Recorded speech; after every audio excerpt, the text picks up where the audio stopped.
오늘 우리가 읽은 이 본문에는 예수님의 제자들이 예수님을 배신하고 그 중에 한 사람인 가룟 유다는 대제사장들에게 돈을 받고 예수님을 팔아 넘긴다는 기록이 있습니다. 10절과 11절은 이렇게 이야기를 합니다. 12 중에 하나인 가룟 유다가 예수를 넘겨주려고 대제사장들에게 가매 저희가 듣고 기뻐하여 돈을 주기로 약속하니 유다가 예수를 어떻게 넘겨줄 기회를 찾더라. 성경은 예수를 배신한 제자의 이름을 가룟 유다라고 분명하게 밝힙니다. 자, 그런데 지금 여기에서 우리가 주목해서 봐야 되는 것은 성경이 그의 이름을 밝히는 방식입니다. 지금 성경은 가룟 유다가 예수를 넘겨주려고 대제사장들에게 가매라고만 표현하지 않고 굳이 그 앞에다가 수식어를 하나 더 사용을 합니다. 12 중에 하나인 가룟 유다가 라고 얘기를 합니다. 유다는 예수님의 12 제자 중 한 사람이었다는 것이지요. 3년 동안 예수님과 함께 먹고 함께 자고 함께 마시며 예수님을 사랑하는 것처럼 보였고 예수님의 그 사랑과 가르침을 가장 가까이에서 받았던 사람입니다. 당연히 주변에 있는 어떤 사람들도 12 제자 중에 한 사람이 예수님을 배신할 거라 상상하지도 못했지요. 그런데 성경은 12 중에 하나인 가룟 유다가 예수를 넘겨줬다라고 얘기를 합니다. 이 말은 오늘 이 시대에도 경각심을 주는 표현이에요. 지금 이 시대에도 예배를 드리는 성도 중에 하나가 예수님을 따른다고 했던 제자 중에 하나가 나는 예수님을 사랑한다고 하며 어렸을 때부터 교회 생활을 했던 사람 중에 하나가 예수님을 팔았다는 것입니다. 그런 자도 얼마든지 유다 같은 사람이 될 수 있다는 것이죠. 우리가 가룟 유다에 대한 이야기를 하면 빠지지 않는 논쟁이 있습니다. 그런데 이 가룟 유다를 향한 이 논쟁의 포커스는 왜 유다가 예수님을 배신했느냐? 이 질문에 달려 있어요. 여러분, 왜 유다가 도대체 왜 예수님을 배신했을까요? 어떤 사람들은 이렇게 대답을 해요. 유다가 열심당 출신이라서 민족주의자라서 원래는 다시 오실 강력한 왕으로서 로마를 뒤집어 엎을 것을 기대를 했는데 예수님이 8장, 9장, 10장에서 계속 십자가에 죽을 거라고 하니까 실망해서 예수님을 배신한 것이다. 이렇게 얘기를 합니다. 또 어떤 사람들은 유다의 배신의 원인은 유다가 아니고 하나님께 있다. 하나님이 처음부터 유다를 배신할 배역으로 예수님을 십자가에 못 박을 역할로 태어나게 했기 때문에 유다가 배신을 한 거지 유다 잘못이 아니다. 이렇게 유다를 변호를 하는 것입니다. 자, 가장 먼저 첫 번째 이 견해에 대한 대답은 유다가 민족주의자일 수도 있고 아닐 수도 있습니다. 그런데 성경이 그의 출신을 얘기하지 않기 때문에 모른다 라고 답변하는 것이 지혜로운 것입니다. 성경이 말하지 않는 것은 추측하지 않는 것이 안전합니다. 자, 그러면 두 번째 질문은 어떻게 답변을 해야 됩니까? 오늘은 이 가룟 유다의 죄의 원인과 책임이 누구한테 있는지를 우리가 초점을 좀 두고 본문의 이야기를 살펴보려고 하는데 먼저 살펴봐야 되는 건 가룟 유다가 왜 예수님을 배신했느냐 그 동기와 이유입니다. 자, 복음서의 기록들을 찾아보면 명확하게 볼 수 있는데 마가복음 14장 3절부터 5절은 이런 기록이 있습니다. 예수께서 베다니 문둥이 시몬의 집에서 식사하실 때 한 여자가 매우 값진 향유 순전한 나드 한 옥합을 가지고 와서 예수의 머리에 부으니 어떤 사람들이 화를 내면서 말하되 무슨 이유로 이 향유를 버렸느냐? 왜 낭비하느냐? 이 향유를 300데나리온 이상에 팔아서 가난한 자들에게 줄 수 있었도다. 그 여자를 책망을 합니다. 지금 이 구절만 보면 마치 이 사람들이 정말로 가난한 사람들을 걱정해서 이렇게 얘기한 것처럼 보이지요. 그런데 같은 사건을 다루고 있는 요한복음 12장 4절부터 6절을 보면 굉장히 충격적인 기록을 발견합니다. 제자 중 하나로서 예수를 잡아줄 가룟 유다가 말하되, 자, 지금도 똑같아요. 가룟 유다가 말하되 하면 되는 걸 앞에 수식어를 넣었다는 거예요. 제자 중 하나로서 예수를 잡아줄 사람입니다. 같이 우리와 함께 예배를 드렸던 사람인 거고, 교회의 중직자라는 거고, 어쩌면 교회의 사역자라고 부를 수 있었던 가룟 유다가 뭐라고 하냐면, 이 향유를 어찌하여 300데나리온에 팔아 가난한 자들에게 주지 아니하였느냐 하니, 이렇게 말하면 가난한 자들의 생각함이 아니요, 저는 도적이라 돈꾀를 맞고 거기 넣는 것을 훔쳐가미러라. 다시 말해서 이 가룟 유다는 예수님 제자들 중에 그 그룹에서 재정 업무를 맡았던 회계 역할을 했다는 거예요. 여러분, 회계를 아무나 시킵니까? 믿는 사람을 시키는 거예요. 예수님께서 믿어주셨다는 말을 하는 거지요. 그런데 가룟 유다가 제자 중 하나로서 예수님의 제자들의 그 돈꾀를, 그 통장을, 그 어카운트를 계속해서 훔쳐가고 있었다는 것입니다. 그러니 지금 가룟 유다는 표면적으로는 가난한 사람들을 걱정하는 것처럼 얘기했지만 하나님은 아셨다는 거예요. 그가 도적이라는 것을, 돈꾀를 맞고 훔쳐가는 것을 알고 있었다는 것입니다. 성경을 보면 이 가룟 유다의 삶의 목표와 동기가 돈에 있었다는 걸 알 수가 있어요. 그래서 마태복음 26장 14절과 15절을 보면 그때 12 중에 하나인 가룟 유다가 하는 자가 또 여기서도 동일하게 12 중에 하나를 반복을 합니다. 대제사장들에게 가서 말하되 내가 너희에게 예수를 넘겨줄 것이다. 얼마나 주려느냐? 은 30을 달아줬습니다. 얼마를 줄 거냐? 유다는 3년 동안 자신이 동고동락했던 예수님을 배반하는 대가로 얼마 주겠느냐? 돈의 액수에 관심을 보였습니다. 그냥 예수님을 내가 너희한테 넘겼다, 예수님의 사상이나 철학이나 성경적으로 옳지 않아서 넘기는 것이 아니에요. 그의 목표는 어디에 있습니까? 돈에 있습니다. 여러분, 디모데전서 6장이 뭐라고 합니까? 돈을 사랑함이 일만 악의 뿌리가 된다라고 얘기합니다. 성경은 돈 자체를 죄라고 얘기하지 않습니다. 돈 자체를 악하다고 말하지 않습니다. 돈을 사랑하는 것이 모든 악의 뿌리가 되고 근본이 된다고 얘기를 하지요. 유다는 돈을 사랑했습니다.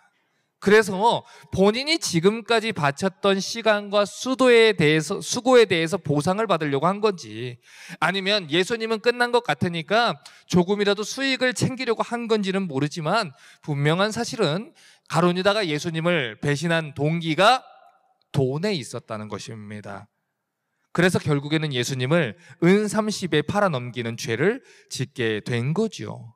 자, 그러면 지금까지는 왜 예수님을 가룟 유다가 배신을 했는지 표면적인 이유를 찾아봤으니까 가룟 유다가 저지른 죄의 책임이 누구에게 있는지를 한번 좀 살펴보겠습니다.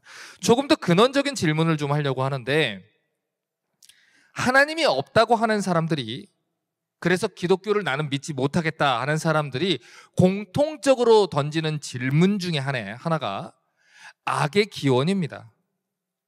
이 하나님께 죄의 책임을 돌리려는 사람들은 죄와 악의 기원을 이렇게 얘기를 해요.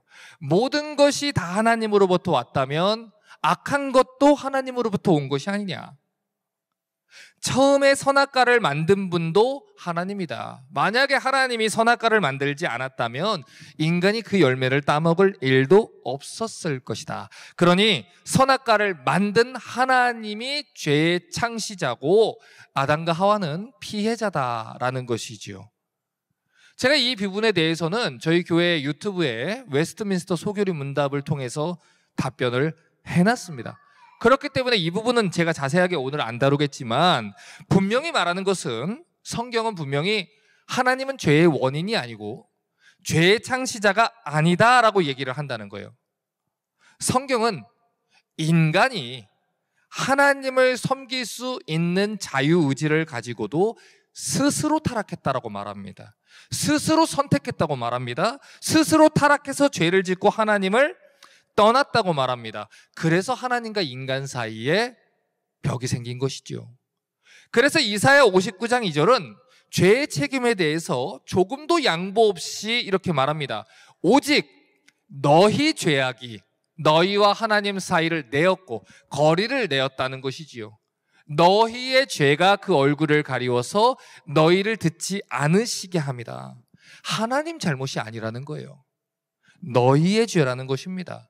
인간이 죄를 지어서 문제가 생긴 것이지 하나님이 죄를 만들어서 인간이 죄를 지을 수밖에 없는 존재가 됐다라고 성경은 이야기하지 않아요. 그런데 이 죄로 타락한 인간은 하나님을 죄의 원인으로 만들려는 악한 본성을 가지고 있습니다.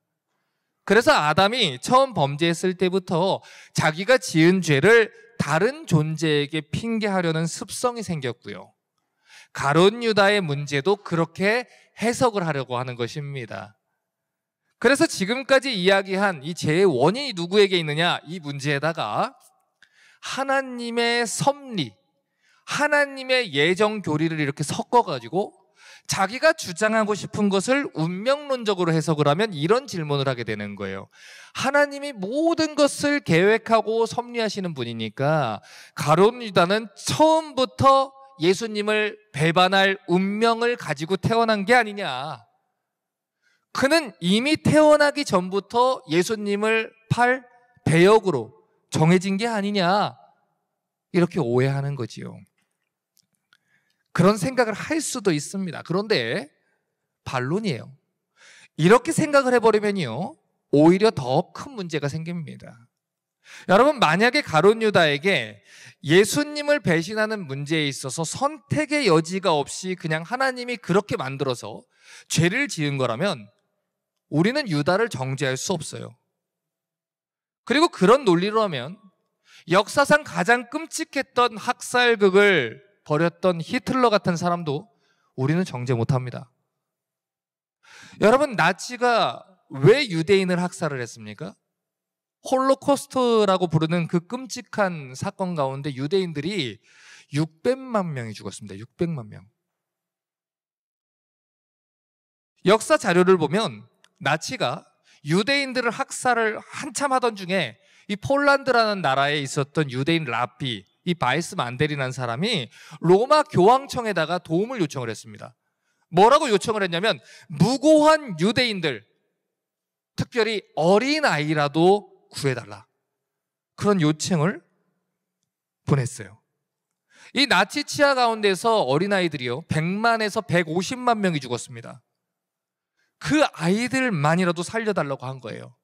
그런데 로마 교황청에서 답변한 내용을 보십시오. 이 세상에 무고한 어린아이의 피라는 것은, 유대인 어린이의 피라는 건 없다. 모든 유대인의 피는 죄악되다. 당신들은 죽어야 된다.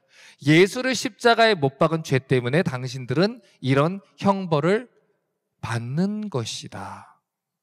이렇게 교황이 답변을 했습니다.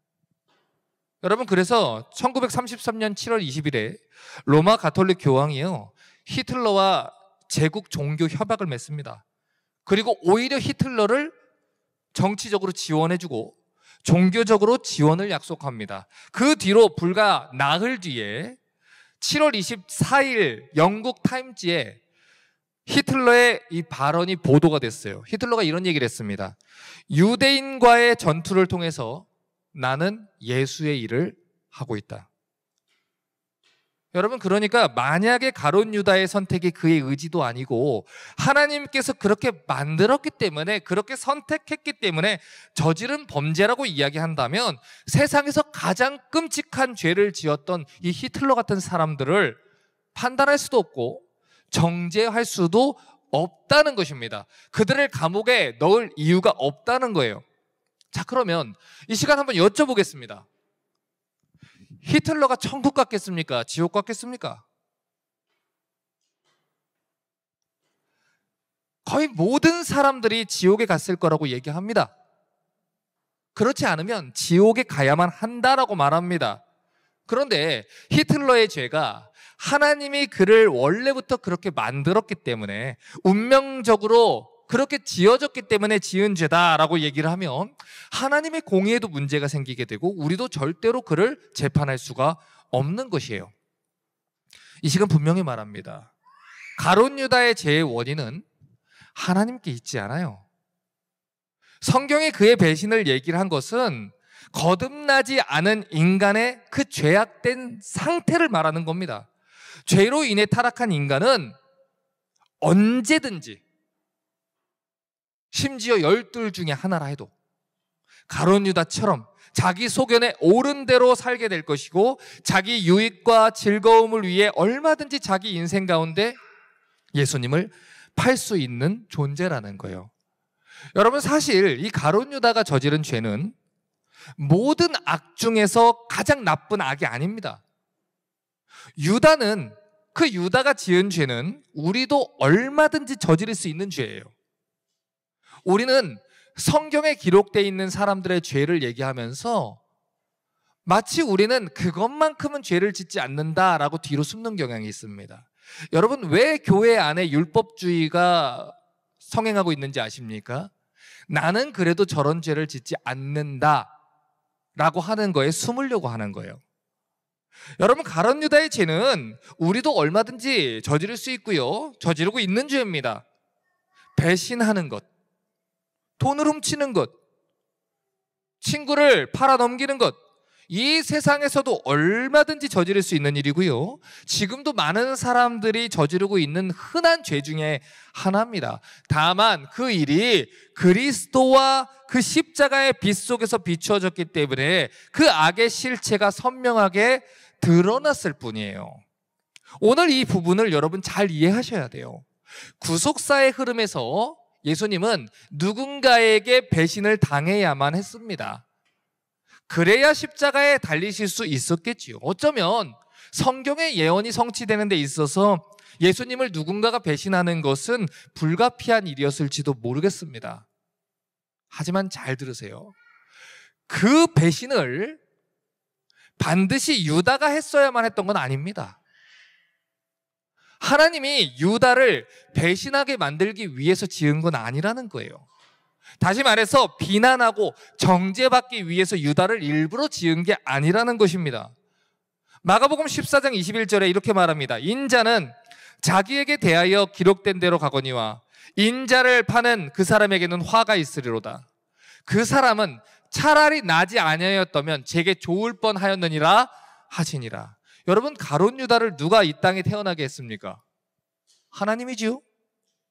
그런데 왜 하나님이 유다를 지어놓고 태초부터 함께 계신 예수님이 유다가 태어나지 않았었으면 좋았겠다 이렇게 얘기를 합니까? 하나님이 후회하시는 겁니까? 하나님은 인생이 아니시니 시건치 아니시고 인자가 아니시니 후회가 없으시도다. 하나님은 후회하지 않습니다.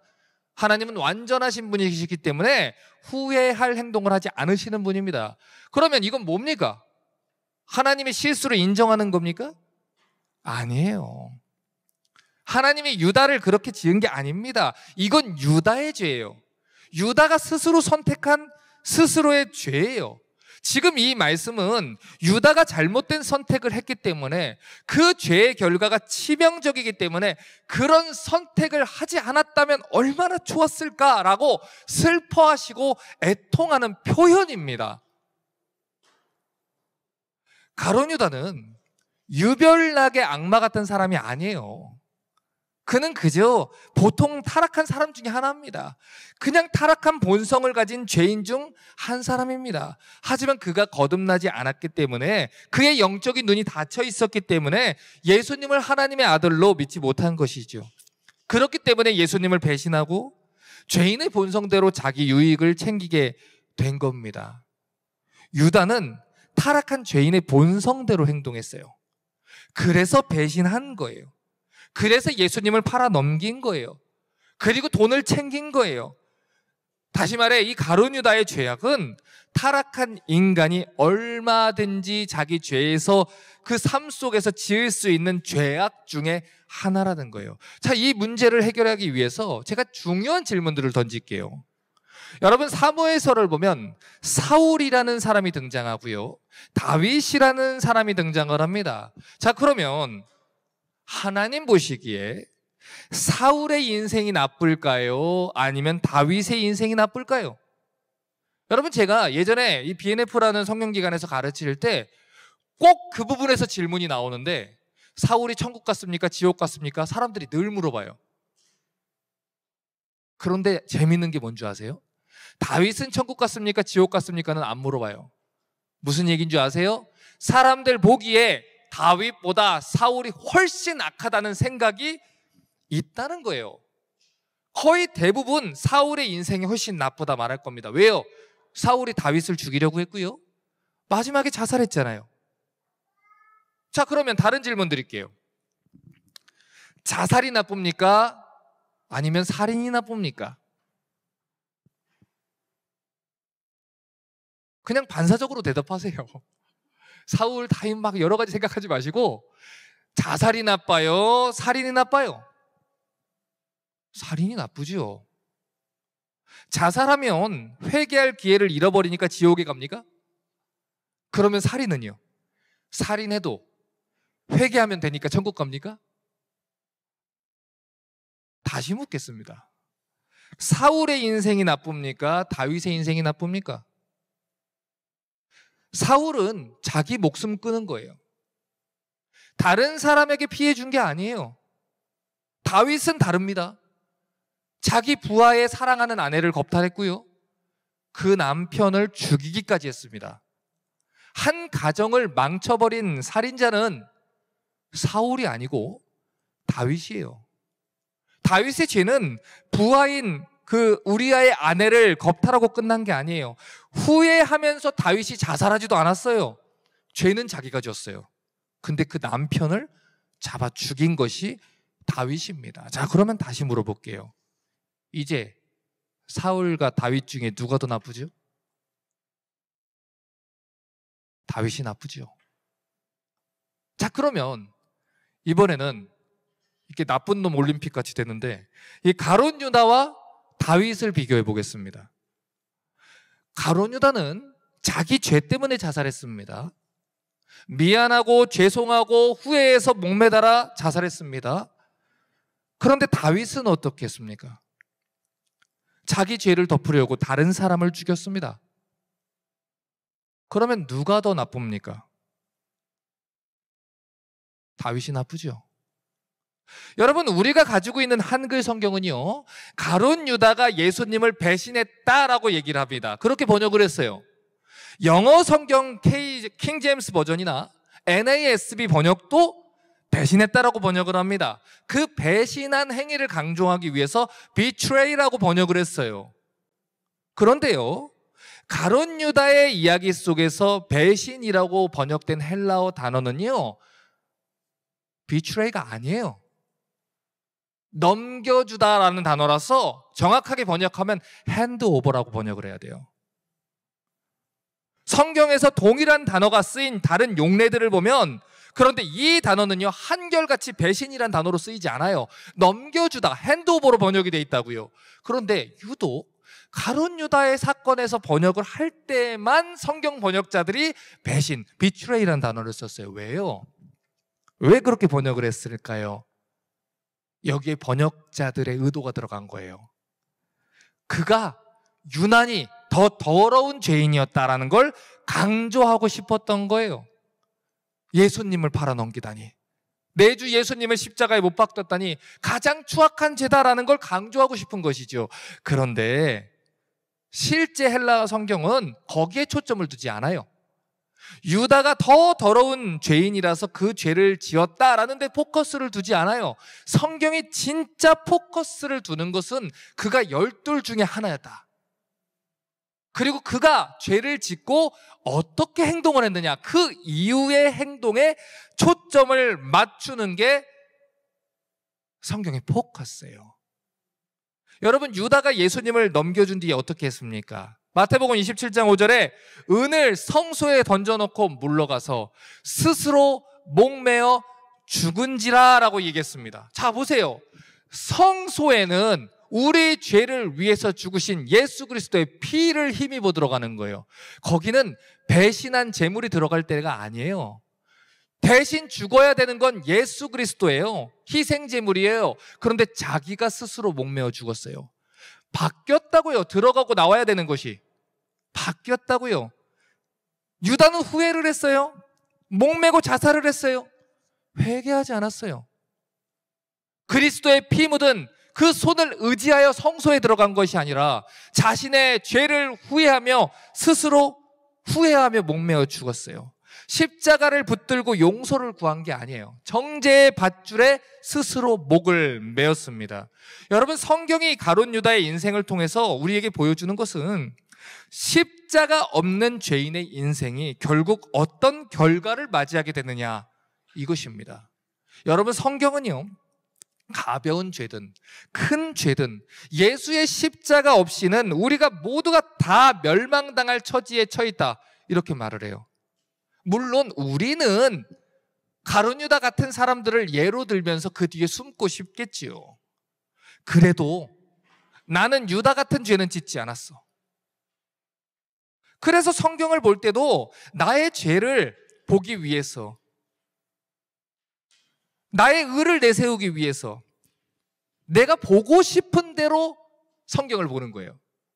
유다의 이야기도 내 의를 드러내고 내 죄는 감추기 위해서 해석을 하는 거예요. 하지만 무엇이 죄다, 무엇이 더러운가 판단하시는 분은 누굽니까? 하나님이십니다.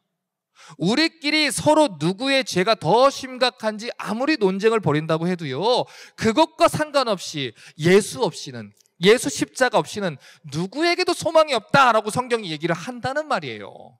로마서 3장 23절은 이렇게 말했습니다. 모든 사람이 죄를 범하였음에 하나님의 영광에 이르지 못하더니. 무슨 말입니까? 가룟 유다도 죄를 지었고, 베드로도 죄를 지었고, 요한도 죄를 지었고, 모든 사람 12 중에 하나만 지은 게 아니라 12 모두가 죄를 지었다는 거예요. 그래서 하나님의 영광에 이르지 못하는 존재가 됐다. 우리도 똑같이 약하다는 거예요. 우리도 얼마든지 유다같이 행할 수 있다는 거예요. 그래서 우리에게 무엇이 필요해요? 거듭나는 게 필요해요. 십자가가 필요해요. 우리에게 예수가 필요한 거예요. 여러분, 가룟 유다만 예수님을 배신했습니까? 제자들 거의 다 예수님을 배신했습니다. 그들 모두가 예수님을 버리고 자리를 떠났어요. 예수님이 십자가에 달려 죽으실 때 예수님을 변호했던 사람들 중에 12 제자들이 있었습니까? 없었어요. 제자들이라고 이름 붙인 사람들, 그리스도인이라고 불리워했던 사람들은 다 배신하고 도망갔어요. 니고데모나 아리마다 요셉이나 마리아 같은 사람들이 예수님 곁을 지켰지, 제자들 12이라고 하는 사람 다 배신했어요. 이게 무슨 말입니까?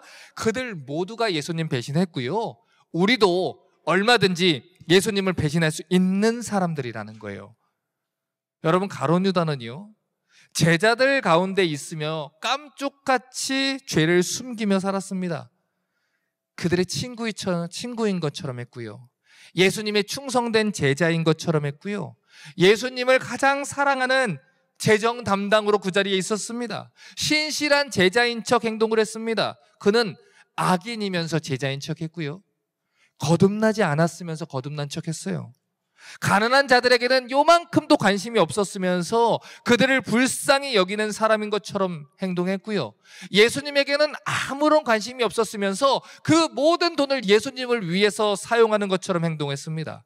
돈에만 관심이 있었으면서 예수님의 공동체를 아끼는 것처럼 행동을 했어요. 그런데 사람은 속여도 예수님은 못 속이지요. 마태복음 26장 21절부터 25절을 보면 이런 기록이 있습니다. 저희가 먹을 때 이르시되 내가 진실로 너희에게 이르노니 너희 중에 한 사람이 나를 팔리라. 이미 아셨어요. 저희가 심히 근심하여 여짜오되 주여 내니이까? 대답하여 가라사대 나와 함께 그릇에 솟는 너가 그가 나를 팔리라. 인자가 자기에게 대하여 기록된 대로 가지만 인자를 파는 사람에게는 화가 있으리로다. 그 사람은 차라리 나지 아니하였다면 좋을 뻔했느니라. 예수를 파는 유다가 대답하여 가로되 랍비여 내니이까? 대답하시되 네가 말하였도다.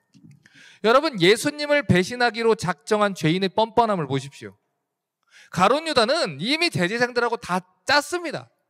이미 예수님 배신하려고 결정한 상태입니다. 그런데 그런 상태에서 뭐라고요? 라비어 내니까. 다른 12제자들 하는 것처럼 똑같이 그곳에서 예수님을 속이려고 합니다.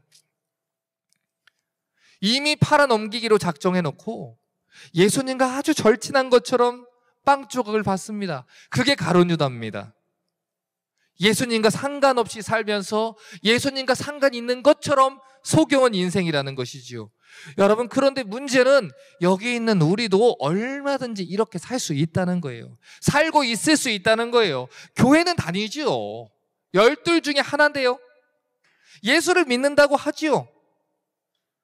그런데 우리 중 어떤 사람들은 12 중에 하나인데, 집사 중 하나인데, 교회에서 직분을 받은 자 중에 하나인데, 사역자 중 하나인데 가룟 유다처럼 인생을 살고 있을 수 있다는 것입니다. 말씀을 들으면서도 여전히 머릿속에는 죄와 불법을 포기할 생각이 없습니다.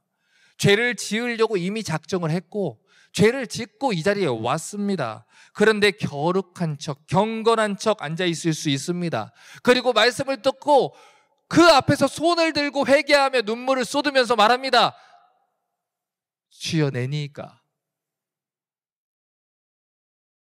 태연하게 사람들에게 악수를 건넵니다. 신실한 그리스도인인 것처럼 행동합니다. 그리고 나서 뒤에 가서는 예수님을 팔 수 있는 것이 타락한 인간이라는 것입니다. 우리도 얼마든지 그럴 수 있다는 거예요. 그런데 우리와 가룟 유다 사이에는 굉장히 크고 중요한 차이가 있어요. 비록 가룟 유다는 자기에게 주어졌던 회개의 순간들을 버렸지만 우리에게는 아직 오늘 이 말씀 앞에서 회개할 기회가 주어졌다는 것입니다. 이것이 굉장히 중요한 차이예요. 마태복음 27장 3절에 때에 예수를 판 유다가 그의 정죄됨을 보고 스스로 뉘우쳐 30을 은 30을 대제사장들과 장로들에게 도로 갖다 줍니다. 스스로 뉘우쳤어요. 정죄하고 자척했어요. 27장 4절에 가로되 내가 무죄한 피를 팔고 죄를 범하였도다 하니 저희가 가로되 그것이 우리에게 무슨 상관이 있느냐. 내가 당하라.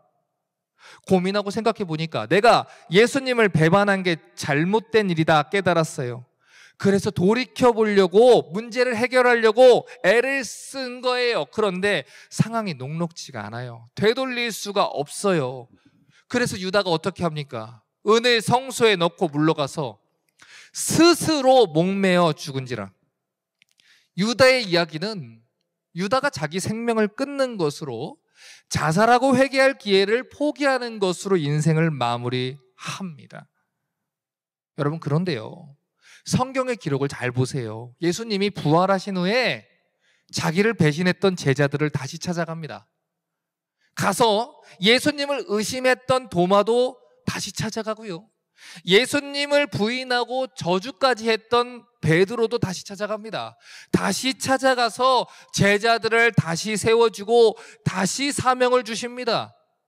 그들 모두가 예수님을 배신했습니다. 그들 모두가 예수님을 부인했습니다. 12 중에 하나만 배신한 게 아니고 12 모두가 다 예수님을 부인했다는 거예요. 그런데 예수님이 그들을 용서하셨고 다시 세워주셨다는 거예요. 여러분, 마가복음 14장 27절은 말합니다. 예수께서 제자들에게 이르시되 너희가 다 나를 버리리라. 이는 기록된 바 내가 목자를 치리니 양들이 흩어지리라 하였느니라. 이미 스가랴 선지자를 통해서 이미 오래전에 예수님의 제자들이 배신할 것을 이미 하나님이, 예수님이 알고 계셨습니다. 마가복음 14장 29절과 30절에 베드로가 여짜오되 다 버릴지라도 나는 그렇지 않겠나이다. 예수께서 가라사대 내가 진실로 내게 이르노니 오늘 이 밤 닭이 2번 울기 전에 내가 3번 나를 부인하리라. 예수님, 가룟 유다가 아주 나빴죠? 저는 안 그러겠습니다. 저는 그런 죄는 짓지 않습니다. 네가 3번 나를 부인하리라. 이미 예수님은 베드로가 3번 부인할 것도 알고 있었습니다. 마가복음 14장 18절에 다 앉아 먹을 때 예수께서 가라사대 내가 진실로 너희에게 이르노니 너희 중에 한 사람 곧 나와 함께 먹는 자가 나를 팔리라. 이미 예수님은 유다가 배신할 것도 알고 있었습니다. 그러니까 예수님은 이미 다 알고 계셨다고요. 죄로 타락한 인간이 그렇게 할 걸 이미 알고 계셨다고요. 알고 죽으셨다고요. 누구의 죄가 더 크고 누구의 죄가 더 심각하고 누구의 죄는 용서받지 못할 만하고 그건 우리가 내린 판결입니다. 하나님의 눈앞에 있는 모든 사람들은 멸망받을 죄인이에요. 그대로 두면 예수님을 팔고 부인하고 배신할 사람들이라는 걸 하나님이 아십니다. 그래서 예수님이 오신 거예요. 가룟 유다는 특별히 악하고 나는 선에서 구원받은 것이 아니라 우리 모두 소망이 없어서 예수님이 오셨고 예수님 때문에 우리가 구원을 받는 것입니다. 여러분, 예수님이 십자가에 대신 죽으신 이유가 무엇입니까? 원래 우리가 의인인데 의인에게 더 큰 의, 더 완전한 의를 전해주시기 위함입니까? 아닙니다. 멸망받아 마땅한 죄인들에게, 아무 소망 없는 죄인들에게, 선이라고는 조금도 행할 수 없는 죄인들을 거듭나게 하기 위해서 죽으신 거예요. 가룟 유다 그리고 12제자들을, 그리고 죄인인 우리를 거듭나게 하기 위해서 죽으신 거예요. 우리를 의인의 신분으로 변화시키기 위해 죽으신 거예요. 하나님의 영광에 이르도록 죽으신 거예요. 하나님 말씀에 순종한 사람이 될 수 있게 죽으신 거예요. 마태복음 27장 4절을 보십시오. 그것이 우리에게 무슨 상관이 있느냐? 내가 당하라. 무슨 말입니까? 여러분, 마귀는 대제사장들의 입을 통해서 말했습니다. 네가 당해라. 네가 당해라. 내가 무죄한 자를 팔았다, 범죄했다. 그게 나랑 무슨 상관이 있냐? 네가 당해라. 네가 죄 지은 거 아니냐? 네가 담당해라. 네가 책임져라. 이렇게 얘기를 했습니다. 그래서 가룟 유다가 스스로 책임진다는 마음으로 목을 매단 것이죠. 여러분, 그런데 이사야 53장 6절은 말합니다. 우리는 다 양 같아서 그릇 행하여 제 길로 갔지만 여호와께서는 우리 무리의 죄악을 그에게 담당시키셨도다. 여러분, 우리의 모든 죄악은 누가 담당하시는 거예요? 예수님이 담당하시는 겁니다. 우리가 담당할 수 있는 게 아니에요. 성경이 말하는 분명한 사실은 우리 모두가 다 치명적인 죄를 짓는다는 거예요. 그런데 또 성경이 말하는 것은 우리 모두가 그 죄를 담당할 능력이 없다는 것입니다. 그래서 예수님이 오신 거예요. 가룟 유다의 가장 큰 죄는 예수님을 배신한 게 아닙니다. 가룟 유다의 가장 큰 죄는 십자가에 못 박히신 예수님 앞에 다시 돌아와 회개하지 않았다는 거예요. 자기가 담당하려고 했다는 거예요. 자기가 자기의 죄악을 담당할 수 있다고 믿었다는 것, 그것이 가장 큰 죄예요. 그의 가장 큰 죄는 자신의 죄보다 예수님의 사랑이 더 크다는 것을 믿지 못한 것입니다. 자기 같은 죄인도 얼마든지 거듭나게 할 수 있는 분이라는 것, 그 예수님을 믿지 못한 거예요. 가룟 유다의 가장 큰 죄는 예수님이 십자가에 못 박히신 것이 나의 죄를 위해서 죽으신 것을 믿지 못한 것입니다. 그의 가장 큰 죄는 십자가를 믿지 못한 거예요. 십자가를 이해하지 못한 거예요. 십자가의 능력을 믿지 못한 거예요. 예수님이 왜 오셨는지를 믿지 못한 거예요. 그래서 스스로 당한 겁니다. 스스로 생명을 끊은 겁니다. 자기와 같은 죄인을 구원하러 오신 하나님 사랑을 알지 못했어요. 그래서 그 사랑을 붙들지 못한 거예요. 그런데 여러분, 유다만큼이나 나빴던 십자가의 강도도 그보다 훨씬 더 절망적인 상황에서 예수님을 붙잡았어요. 주여, 방금까지 당신을 저주했던 나이지만 이런 말하기 창피하고 면목 없지만 당신의 나라 임하실 때 나를 기억하소서. 그런데 그 한마디 때문에 예수님으로부터 네가 오늘 나와 함께 낙원에 거하리라 약속을 받았습니다. 유다만큼이나 나빴던 베드로도 예수님을 3번이나 부인해 놓고도 요한의 아들 시몬아, 내가 나를 사랑하느냐? 예수님이 회복시켜 줬습니다. 그런데 유다는 예수님의 사랑을, 예수님의 능력을, 예수님의 용서를 믿지 못했기 때문에 용서받을 수 있는 기회를 버린 것입니다. 스스로 이 인생을 포기해버린 것입니다. 여러분, 우리는 성경이 말하는 복음을 올바르게 알아야 됩니다. 우리가 하나님 앞에서 얼마나 나쁘고 더러운 존재인지를 알아야 됩니다. 우리에게는 그 더러움을 해결할 수 없다는, 그 능력이 없다는 것을 알아야 됩니다. 그리고 그 더러움을 해결하기 위해 예수님이 오셨다는 것을 알아야 됩니다. 예수님은 우리 행복을 위해서 오신 게 아닙니다. 우리의 죄를 용서하기 위해서 오신 것입니다. 우리에게 영광을 돌리기 위해서 오신 것이 아닙니다. 우리를 하나님의 영광 앞으로 올리게 하기 위해서 오신 것입니다. 예수님이 유다가 어떤 사람인지 몰라서 돈을 맡겼겠습니까? 예수님이 유다가 어떤 사람인지 몰라서 제자로 불러주셨겠습니까? 예수님이 유다가 어떤 죄를 짓고 있는지를 몰라서 그의 발을 닦이시고 그에게 주님이 찢기신 그의 살과 피를 나눠주셨겠습니까? 아직도 예수님이 유다에게 속으신 거라고 생각하십니까? 아닙니다. 예수님은 다 아셨습니다. 다 아시고도 기다린 겁니다. 다 아시고도 참은 겁니다. 다 아시고도 유다를 변화시키기 위해서 그에게 책임을 준 겁니다. 신뢰를 준 겁니다. 형제라 부른 겁니다. 가장 신뢰받을 수 있는 위치에 두시고 사랑해 주신 것입니다. 비록 그가 도적 같은 일을 해도 그를 가장 신뢰한다는 위치에 놓으신 것입니다. 유다가 없으면 그 조직이 돌아가지 않을까 봐 그 자리에 놓은 것이 아닙니다. 가장 신뢰하기 때문에, 가장 사랑하기 때문에 내가 너를 그 자리에 두었다라는 사랑을 계속해서 부어주시며 돌이키기를 원했다는 것입니다. 예수님이 유다가 자살하기를 원하셨겠습니까? 여러분, 아닙니다. 그가 생을 포기하지 않았다면, 자신이 스스로 당하려 하지 않았다면, 부활 후에 예수님을 찾아가서 회개했다면, 아니 예수님을 기다리기라도 했다면 예수님은 반드시 그를 용서하셨을 것입니다. 유다가 예수님을 팔아넘기는 악한 죄를 지었을지라도 유다를 용서하셨을 것입니다. 유다가 회개하고 하나님께 돌이켰다면 유다 또한 용서하셨을 것입니다. 누가복음 23장 34절에 자기를 저주하던 자들에게 예수님이 이렇게 기도했습니다. 예수께서 가라사대 아버지여 저희를 사하여 주옵소서. 자기의 하는 것을 알지 못합니다. 방금 전까지 자기를 저주하던 강도도 용서했고 그리고 자기들을 부인했던 제자들도 용서했습니다. 그 고통스러운 순간에서도 예수님의 관심은 단 한 가지, 스스로 당하여 정죄하는 제자들을 붙잡아주는 것, 그것이었습니다. 로마서 10장 13절은 말합니다.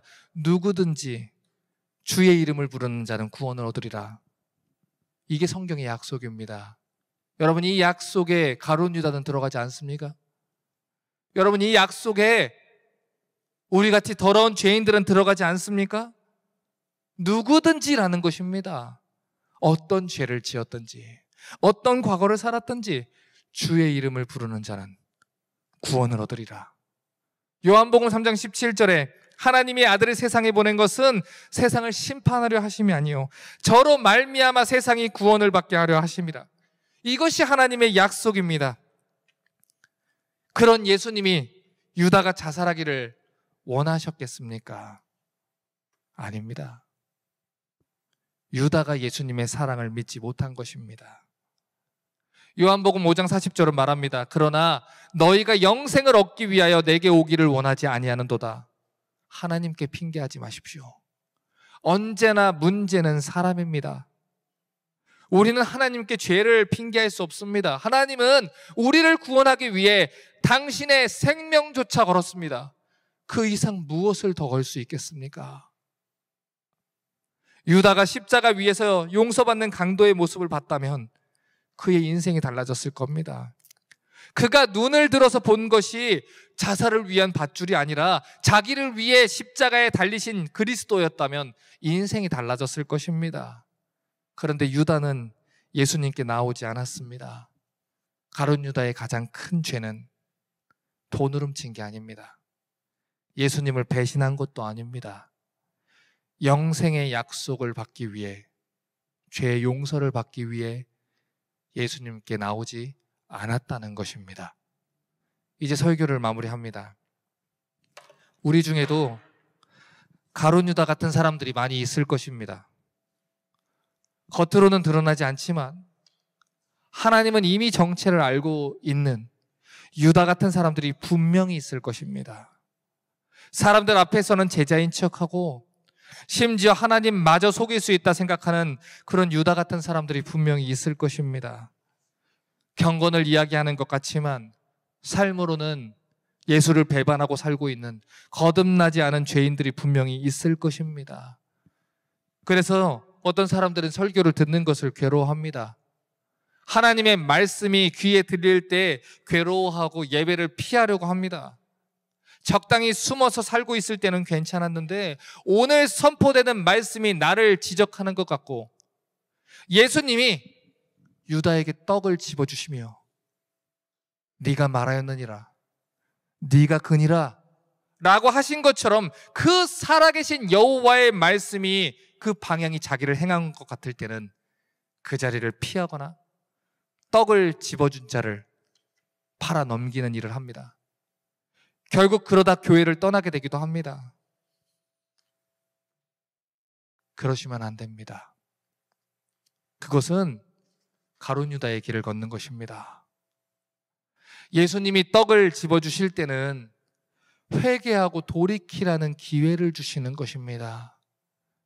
지난 3년 동안 부지런히 가르치시면서 돌이키길 바라셨는데 이제 예수님 십자가에 달리기 얼마 안 남았는데 지금 여기서 회개하지 않으면 멸망당할까 봐 충격요법이든 직접 화법이든 알아들어서 회개하라고, 그것이 민망하든 상처가 되든 그에게 떡을 집어주시며 네가 나를 팔 자다 라고 얘기를 해주신 것입니다.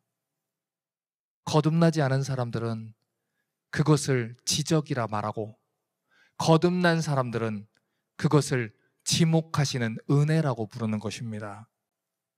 가룟 유다 같은 선택을 하지 마십시오. 하나님 말씀이 들리실 때 회개하십시오. 요한복음 3장 16절은 말합니다. 하나님이 세상을 이처럼 사랑하사 독생자를 주셨으니 이는 저를 믿는 자마다 멸망치 않고 영생을 얻게 하려 하심이라. 누구든지 십자가 붙들고 회개하면 죄 용서를 받습니다. 누구든지 예수님께 나오면 구원받습니다. 누구든지 십자가 붙들면 회복을 얻습니다. 그것이 십자가에 부어진 하나님의 사랑입니다. 누구든지 주의 이름을 부르는 자는 구원을 얻으리라. 누구든지 예외 없이 어떤 죄를 지었든지 무슨 일을 과거에 행했든지 주의 이름을 부르기만 하면 구원을 받을 수 있습니다. 그러므로 후회와 자책이 아닌 회개하는 인생 되십시오.